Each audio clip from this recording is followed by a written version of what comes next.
आखिर कैसे हम अपने दिमाग की शक्तियों को बढ़ा सकते हैं? आखिर कैसे हम किसी काम को करते समय उस पर 100% कंसंट्रेशन बना सकते हैं? क्योंकि आपको पता है कि किसी भी काम को सही तरीके से करने के लिए उस पर 100% फोकस होना, उस पर 100% ध्यान देना कितना ज़्यादा ज़रूरी है। मान लीजिए कि आप अपनी क्लास में बैठे हैं, आपका टीचर आपको कुछ बता रहा है लेकिन आपका ध्यान कहीं और ही है। आप उसकी बात सुनना तो चाह रहे हैं लेकिन आप चाह कर भी उस टीचर की बात को ध्यान से नहीं समझ पा रहे। आखिर ऐसा क्यों हो रहा है? या मान लीजिए कि आप जिगसॉ पजल सॉल्व करने में काफी ज्यादा माहिर हैं, लेकिन फिर भी कभी कभी ऐसा होता होगा कि आप उन पजल को सॉल्व नहीं कर पाते होंगे, इवन दो आप रोज वही काम करते हैं। ऐसा क्यों होता है कि कभी कभी हम किसी काम को करते हुए अटक जाते हैं? या फिर कभी कभी हमें ऐसा फील क्यों होता है कि हम किसी काम को 100% कॉन्सेंट्रेशन के साथ नहीं कर पा रहे हैं? और अगर आपको भी ये दिक्कत होती है तो आप अपनी कॉन्सेंट्रेशन को बढ़ाने के लिए क्या कर सकते हैं? तो इसी प्रॉब्लम को सॉल्व करते हुए आज मैं आपको 4 ऐसी मुद्रा बताने वाला हूँ जिनको अगर आप घर पर प्रैक्टिस करते हैं तो आपका कॉन्सेंट्रेशन लेवल 0 से 100 की तरफ बढ़ने लगेगा। तो आइए बिना किसी देरी के इस वीडियो को शुरू करते हैं। Hello friends, welcome to my channel. I am Spy Tech and you are watching spiritual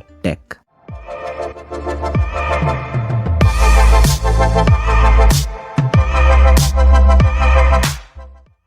आइए पहले जानते हैं कि ऐसी दिक्कत होती क्यों है। देखिए, सबसे बड़ी वजह यह है कि हमारा लाइफस्टाइल बहुत ज़्यादा खराब हो गया है। आपने नोटिस किया होगा कि जब आप छोटे थे तब आप इजीली किसी भी काम पर कंसंट्रेट कर पाते थे, लेकिन जैसे जैसे आप बड़े होते हो, स्पेशली कोरोना वाले समय के बाद से आप में से काफ़ी सारे लोगों ने नोटिस किया होगा कि उन्हें 100% कंसंट्रेशन बनाने में बहुत ज़्यादा दिक्कत होती है। सपोज कोई आपको कुछ काम कह रहा है लेकिन आप उस काम पर फोकस नहीं कर रहे। आपको पता है कि आपको वो चीज़ करनी चाहिए, आपको उस पर 100% फोकस रखना चाहिए, उस पर 100% कंसंट्रेशन लगानी चाहिए, लेकिन फिर भी आप नहीं लगा पा रहे हो। ऐसा हो सकता है कि आप उस समय सेल्फ हिप्नोटाइज हो गए हो। सेल्फ हिप्नोटाइज का मतलब होता है अपने ही ख्यालों में खो जाना। और रिसर्चेस के हिसाब से 49% लोग एक दिन में से आधे दिन सेल्फ हिप्नोटाइज्ड रहते हैं। तो आखिर हम ऐसा क्या करें कि हम अपनी कंसंट्रेशन को एक नेक्स्ट लेवल पे पहुंचा पाएं? तो इसके लिए मैं आज आपको 4 ऐसी मुद्रा बताता हूं जिसको अगर आप घर पर प्रैक्टिस करेंगे तो आप आसानी से अपनी कंसंट्रेशन को बढ़ा पाएंगे। मुद्रास ऐसे हैंड जेस्चर हैं जिनको आप इजीली प्रैक्टिस कर सकते हो। तो स्टार्ट करते हैं सबसे पहली मुद्रा जेस्चर से, जो कि है ज्ञान मुद्रा। आपने इसको बहुत सारी जगहों पे खुद देखा भी होगा।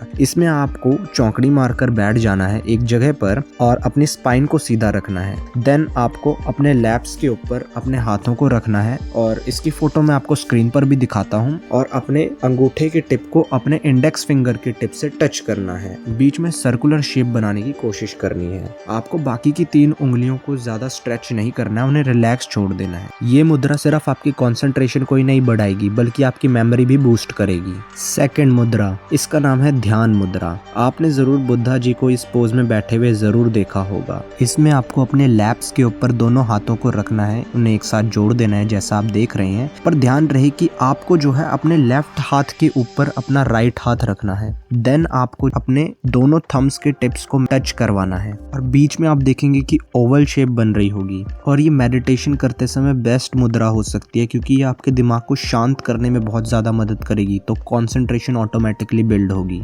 अब बात करते हैं नेक्स्ट मुद्रा की। ये है हकीनी मुद्रा। अगर आपने नारुतो देखा है तो आपको शायद ये थोड़ा सा पहचानने में आएगा कि ये शिकामारु इस्तेमाल किया करता था। हालांकि जापान में ये एक अलग मुद्रा मानी जाती है जिसमें आपको हकीनी मुद्रा को उल्टा करके उस पर ध्यान लगाना होता है। ये भी आपके दिमाग को काम करने में बहुत ज्यादा मदद करता है। इसे वहाँ ज़ेनज़ो कहते हैं। इसमें बस आपको चौकड़ी मार के बैठना है और अपनी सारी फिंगर्स को दूसरे हाथ के फिंगर्स के टिप से टच करवाना है और दोनों थम्स के टिप्स को भी आपको एक साथ टच करवाना है। यह दोनों ब्रेन के हेमिस्फेयर्स को सिंक्रोनाइज करवाने में बहुत ज्यादा मदद करता है। देन चलते हैं अपनी लास्ट मुद्रा की ओर और ये है पद्मा मुद्रा। हो सकता है कि इसको आपने कभी देखा ना हो, लेकिन जैसा कि आप अपनी स्क्रीन पे देख रहे हैं, आपको चौकड़ी मार के बैठना है और अपने हाथों को ऐसे खोल लेना है जैसे उसके बीच में एक लोटस का फ्लावर पड़ा हो। इसलिए इसका नाम पद्मा मुद्रा रखा गया है, जिसका मतलब होता है लोटस मुद्रा। ये मुद्रा आपके अंदर से सारे नेगेटिव इमोशंस को खत्म करेगा और आपको लॉजिकली चीजों को समझने में मदद करेगा।